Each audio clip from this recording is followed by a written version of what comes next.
메리 크리스마스, 예수님이 당신을 위해 오셨습니다 라고 서로를 향해서 인사하도록 하겠습니다. 메리 크리스마스, 예수님이 당신을 위해 이 땅에 인간의 몸을 입고 오셨습니다. 아멘. 누가 가장 행복한 사람일까요? 날마다 살아계신 하나님과 동행하며 사는 사람 아니겠습니까?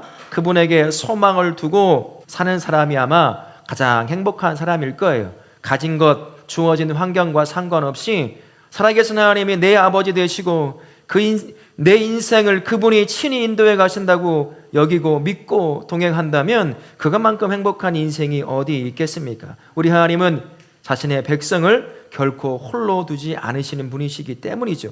눈에 보이지 않는다고 계시지 않는 게 아닙니다. 우리 눈은 위아래 몇 도 정도밖에 못 본다고 그랬습니까? 120도밖에 못 봐요. 정수리 본 사람 있냐고 물어보니 아무도 못 봤다고 했어요. 뒤통수 본 사람이 있습니까? 우리는 거울로밖에 못 봐요. 도움받지 않으면 못 봅니다. 양쪽으로 눈을 흘리면 훑힐 때 얼마나 볼 수 있을까요? 180도밖에 안 돼요. 내 귀도 못 봐요. 여기 달려있는 귀도. 이게 우리의 눈입니다. 이 눈에 보이지 않는다고 하나님이 없다고 단정짓는 인생만큼 참 안타깝고 불쌍한 인생이 없는 거죠. 보이지 않아도 우리 하나님은 저와 우리와 동행하십니다.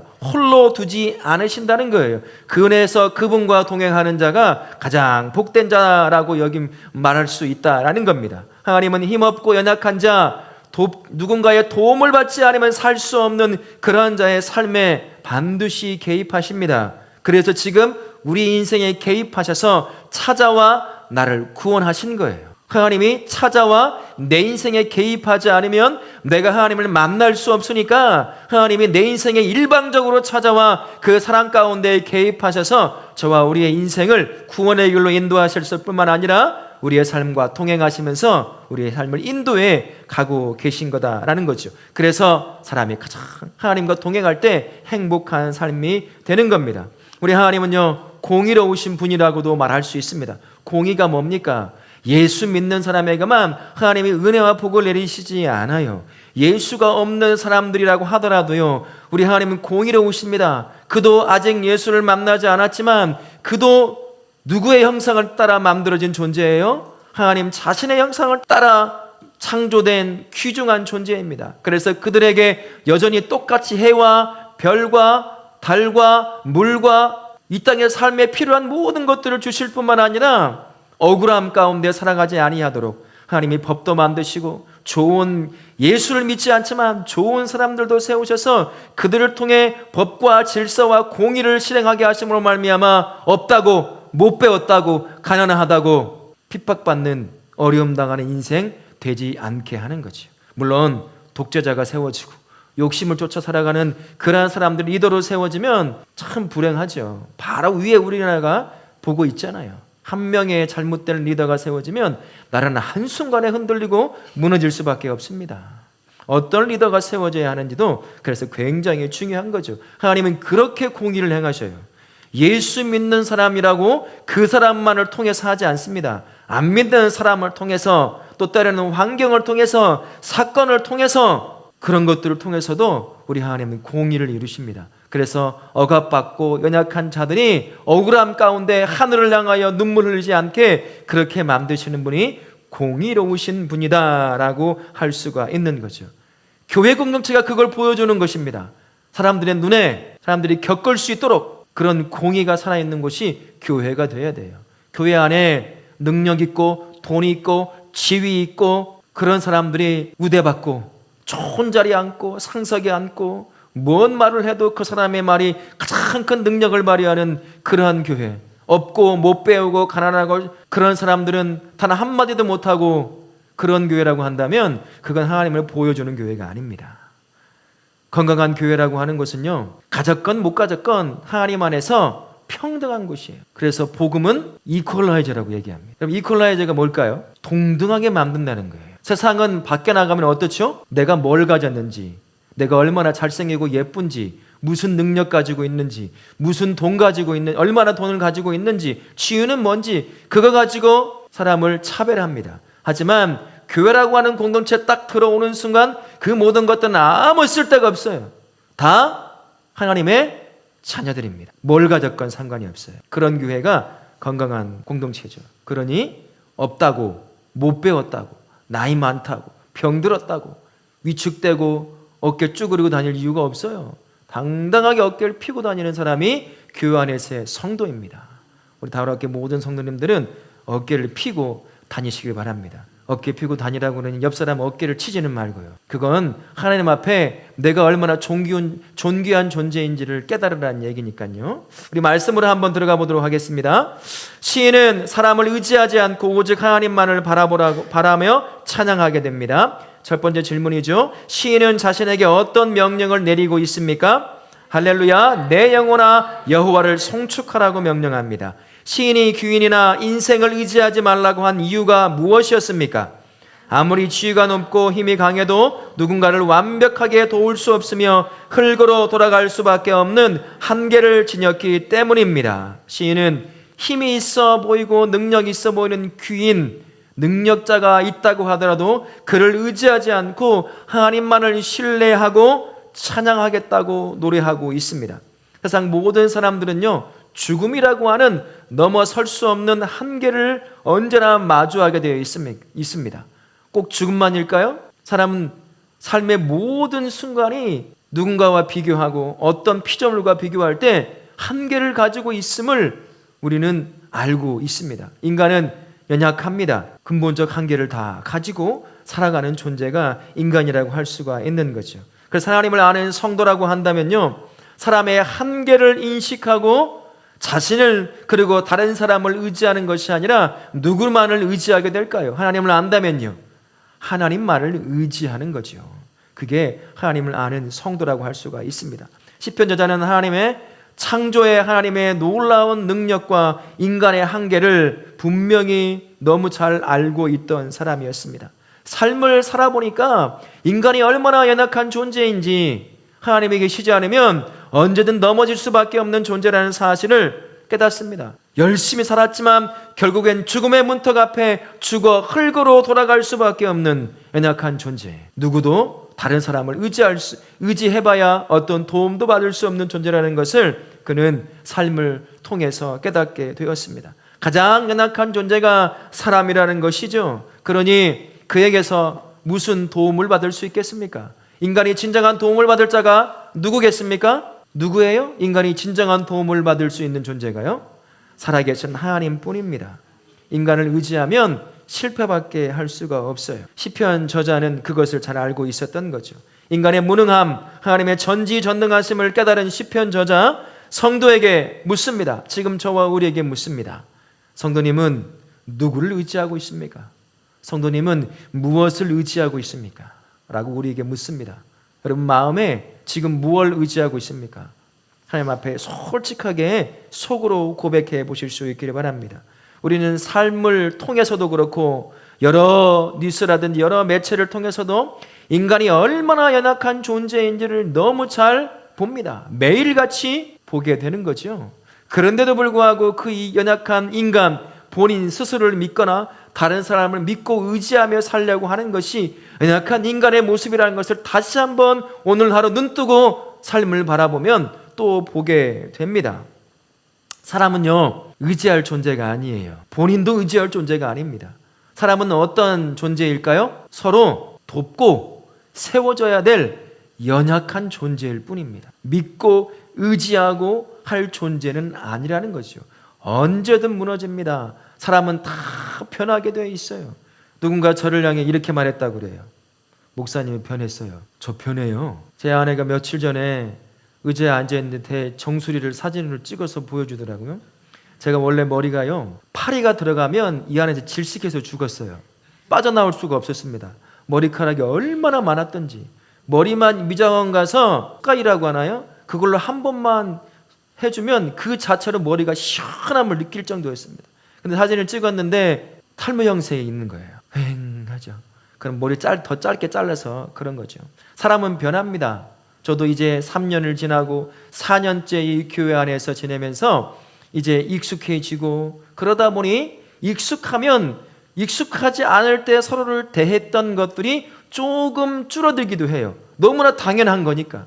우리 가정에서 다 경험하잖아요. 신혼 초기에는 익숙함이 없어요. 서로 간에 좋아서 그냥 눈빛만 마주쳐도 번개가 번쩍번쩍 비치는데 1년 살아보고 2년 살아보면 어떻습니까? 익숙해져서 그게 다 사라지는 것처럼 교회도 마찬가지예요. 그러니 혹시나 목사님이 변했네 어쩌네, 사람은 다 변한다라고 생각하시고 익숙해지니까 이런 것도 있구나, 나를 무시하고 나를 못 본 채 하고 그런 게 아니구나 라는 걸 아시면 좋겠어요. 사람은 항상 변하게 되어 있습니다. 그러니 그게 의지할 존재입니까? 언제 변할지 모르는 게 사람인데 어떻게 그걸 의지하겠어요? 의지할 존재가 아니라 서로 세워주고 도와줘야 될 연약한 존재라는 사실을 기억해야 한다는 거죠. 하지만 우리 하나님은 어떻습니까? 우리 하나님은 변하지 않으십니다. 한계가 없으십니다. 보이고 보이지 않는 모든 것들을 창조하셨을 뿐만 아니라 그것들을 다 통치하실 수 있는 충분히 차고 넘치는 능력과 지혜를 가지고 계신 분이 우리 하나님이셔요. 변화가 없으십니다. 그 하나님이요, 가장 연약한 존재인 저와 우리를 사랑하신다고 말씀하십니다. 그 하나님이 오늘 하루도 여러분 몇 번을 변덕스럽게 바뀌셨나요? 감정은 어떻습니까? 오늘 새벽에 제가 새벽기도 인도하는데 순간 현타가 와버렸어요. 아무 말도 하고 싶지 않은 순간이 1년에 한 두세 번씩 오는 것 같아요.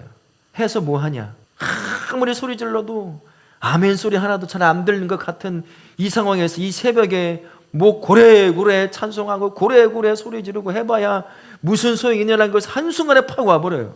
그러면 이 목에서 소리도 안 나올 정도예요. 겨우겨우 합니다.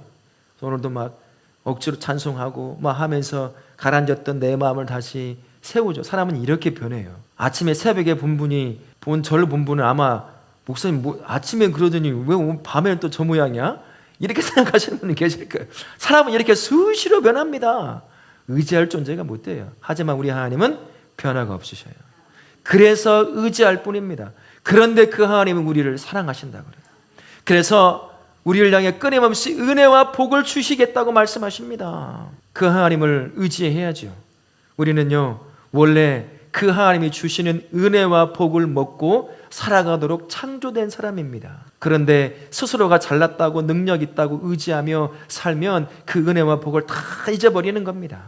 그러니 전능하신 하나님, 그 하나님을 의지하실 수 있길 바랍니다. 여러분 마음 가운데 하나님이 아니라 나와 다른 사람을 의지하고 있다면, 자식을 의지하고 있다면, 남편과 아내를 의지하고 있다면 그건 의지의 대상이 아니라 도와줘야 할 대상이라는 사실을 기억하시고, 우리가 진짜 의지하고 도움을 받을 수 있는 유일한 존재는 살아계신 하나님이라는 사실을 기억하시며 사실 수 있기를 바랍니다.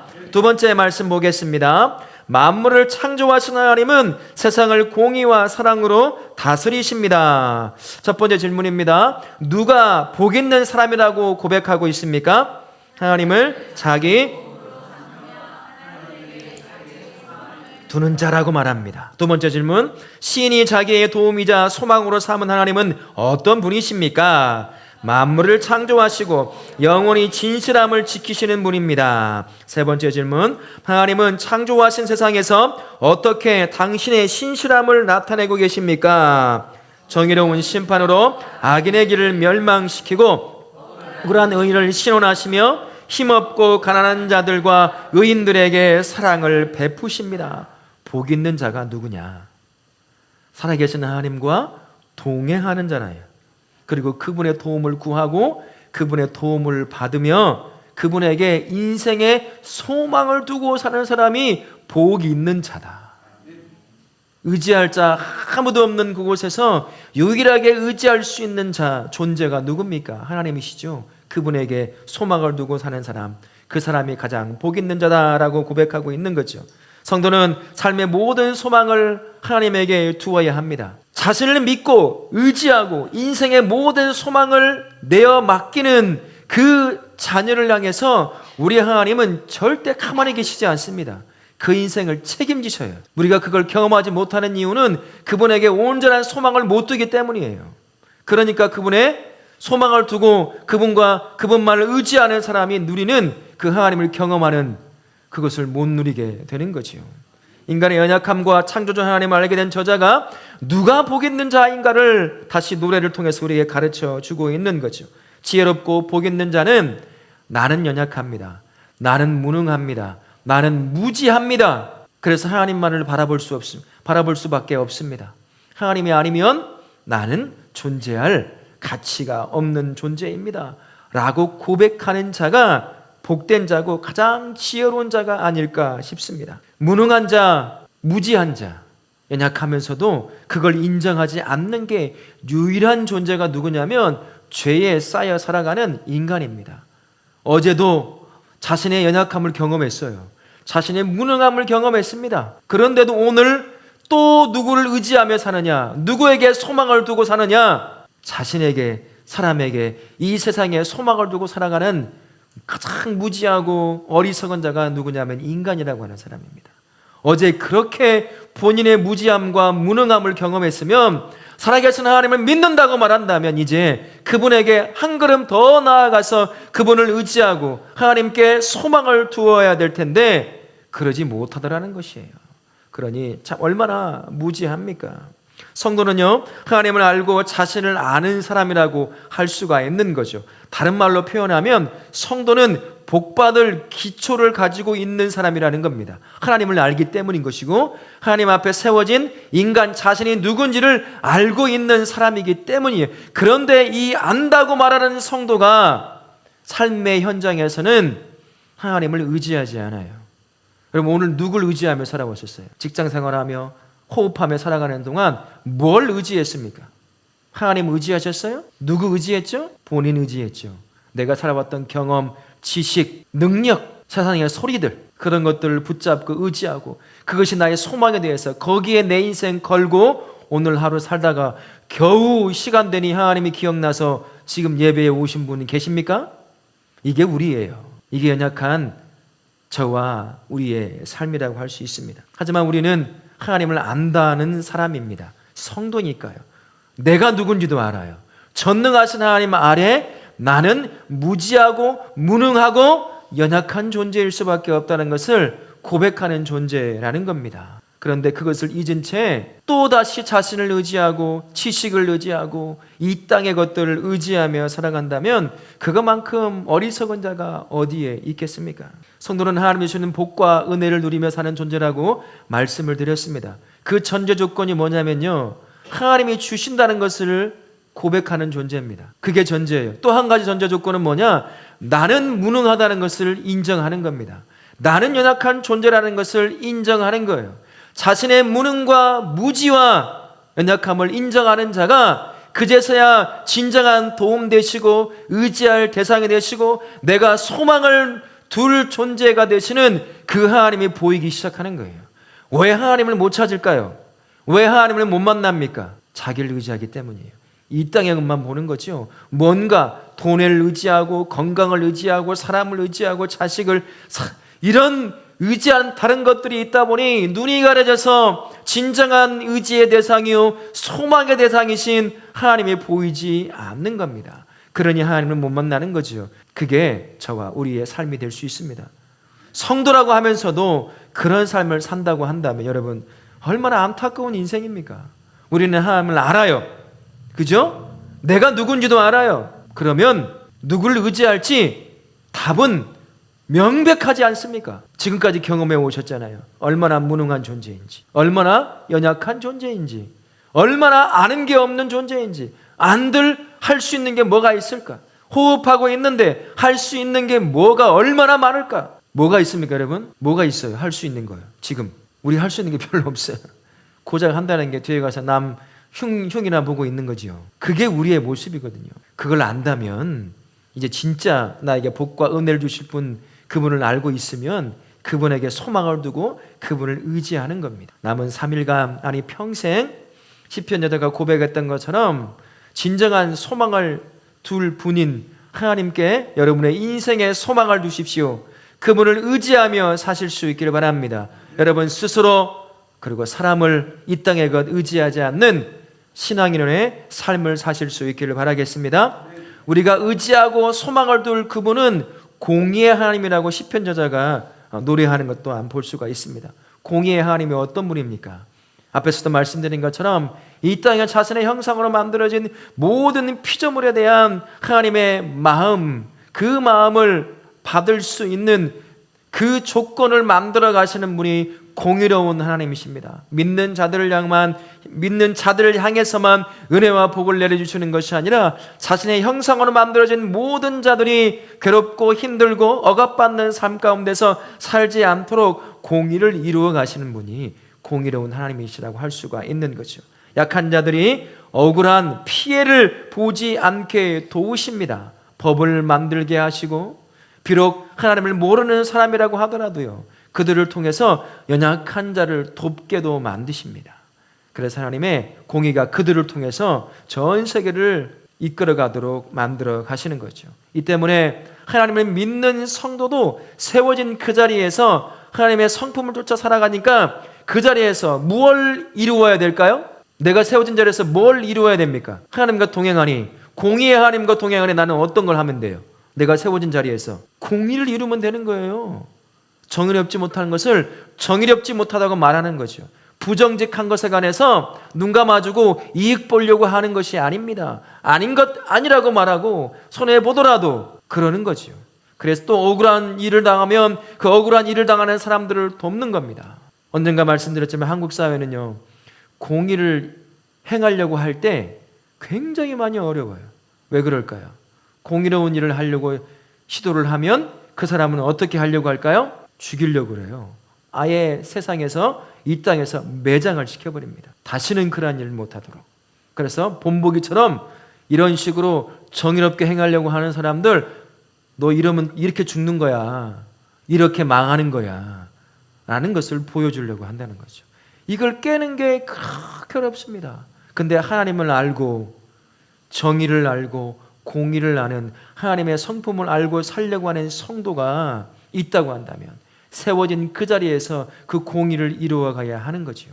다윗이 그런 사람이었습니다. 다윗이 사울에게 쫓겨 이 광야 저 동굴 막 다닐 때 다윗 곁에 모여든 사람이 누구였을까요? 장군이었습니까? 돈 많은 사람이었을까요?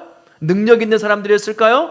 물론 그런 사람도 있었겠죠. 근데 대부분의 사람이 누구였는 줄 아세요? 병들고 연약하고 사회에서 버림받다시피 한 그런 가장 낮은 자들이 다윗 곁에 다 모여들었어요. 가진 것 없는 도망자인데요, 하나님이 그에게 그런 것을 보여주신 거죠. 그 고백을 하고 있는 겁니다. 자신의 인생에 공의로운 하나님이 어떻게 역사했는지를 경험했던 삶을 살았던 사람이에요. 그러다 보니 그의 입에서 고백되는 게 공의의 하나님에 대한 고백이라고 하는 겁니다. 성도는 공의의 하나님을 품고 살아가는 존재잖아요. 그러면 이제 우리는 어떤 존재일까요? 하나님을 대리해서 세워진 자리에서 통치하는 자로 세워져 있습니다. 여러분은 어디에 세워져 있습니까? 어디에요? 집 없으세요? 가정 없으세요? 어디에 세워져 있어요? 가장 먼저 가정이에요. 그곳에서 공의를 이루어내는 겁니다. 직장 다니시는 분이 계시면 직장이 바로 여러분의 공의를 이루어야 될 곳이죠. 학교 다니는 친구, 학원 다니는 사람, 그 모든 곳이 내가 세워진 곳에 나는 하나님의 대리 통치자로서 그곳에서 하나님을 대리해서 공의를 이루어가는 삶, 그 삶을 저와 우리가 살아가야 한다는 거예요. 하나님을 대신해 그곳을 공의롭게 만들어가야 합니다. 내 이득 보려고 정의롭지 못한 건 눈 감아주고 자기 이득을 챙기려고 하는 사람, 예수 믿는다고 하는 사람 얼마나 많은지 몰라요. 특히 정치인들. 그런 사람 믿을 거 없어요. 앞에서도 말했잖아요. 의지할 존재가 아니라고요. 이득 앞에 다 무너져요. 정치인들요. 우리 교회는 좋아요. 작아서 정치인들 안 와요. 그래서 오면 인사시키고 뭐 해야 되는데 그러지 않아서 참 편해요. 오고 싶지도 않을 거예요. 뭐 작은 교회 뭐 와봐야 뭐 몇 표 얻는다고. 사람들이 그렇습니다. 공의롭지 못한 그러한 일을 행하는 사람들이 참 많다는 거 기억하십시오. 하지만 우리는 공의로운 하나님과 동행하는 삶, 그분을 품고 살아가는 삶이에요. 작지만 내가 세워진 자리에서 하나님이 기뻐하시는 그 성품을, 그 공의로움의 성품을 살아내므로 말미암아 작지만 내가 세워진 그 자리에서 하나님의 대리 통치자로서 공의를 이루어내시는 우리 성도님들 되실 수 있기를 바라겠습니다. 우리 성도님들 모두 기억하시며 사시면 좋겠습니다. 우리는 연약한 존재, 내 자신도 의지할 존재가 아닙니다. 옆에 있는 사람, 아무리 내 남편이고 아내이고 자식이라고 하더라도, 부모라고 하더라도 어떤 사람이든 의지할 존재가 아니라는 거예요. 그들은 어떤 사람이라는 거죠? 도와줘서 세워져야 될 연약한 존재라는 거예요. 우리가 의지할 자는 오직 누구뿐이라는 말입니까? 살아계신 하나님뿐이라는 거예요. 그분에게서만이 진정한 도움을 얻을 수 있습니다. 그 하나님은 공의로우신 하나님이세요. 나를 공의롭게 다스리십니다. 내 자식이니 법을 어기고 불법을 저질러도 눈 감아주시는 분이 아니셔요. 공의로우신 분이시기에 공의롭게 살게 만드시려고 그에 대한 대가를 치르게도 하시는 분이 우리 하나님이십니다.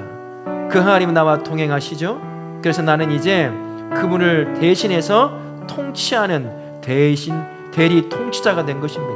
세워진 그 자리에서 하나님의 성품을 살아내므로 말미암아 공의를 성취하는 존재, 내 이득 때문에 하나님의 성품을 무시한 채 정의와 공의를 무시하는 그러한 삶이 아니라 정의로운 삶을 삶으로 말미암아 이 땅에 하나님을 보여주시는 복된 삶 사실 수 있기를 예수님의 이름으로 축원합니다. 아멘.